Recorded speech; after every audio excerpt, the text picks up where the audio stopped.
ഇതേ പാലക്കാട് വീടിൻ്റെ തൊട്ടടുത്ത വീട്ടിൽ വാട്ടർ ടാങ്കിൻ്റെ പുറത്ത് മയിൽ വന്നിരിക്കുന്നുണ്ട്. അടിപൊളിയല്ലേ? മറ്റേ പീലി കോതിക്കൊണ്ടിരിക്കുമായിരുന്നു ഇതുവരെ. കാരണം കേട്ടാ അതിൻ്റെ പീലി കോതിക്കൊണ്ടിരിക്കുക, മുടി കോതല പരിപാടി.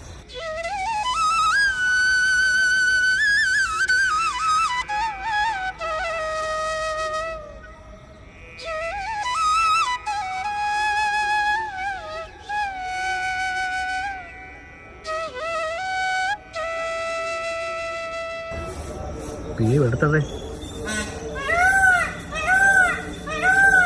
അതിൻ്റെ എണയുടെ സൗണ്ട് കേട്ടു.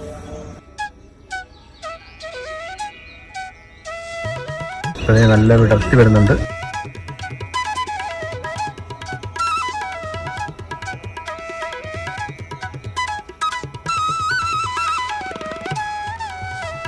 നിങ്ങൾക്ക് ഈ വീഡിയോ ഇഷ്ടമായെന്ന് വിചാരിക്കുന്നു. ലൈക്ക് ചെയ്യാൻ മറക്കരുത്.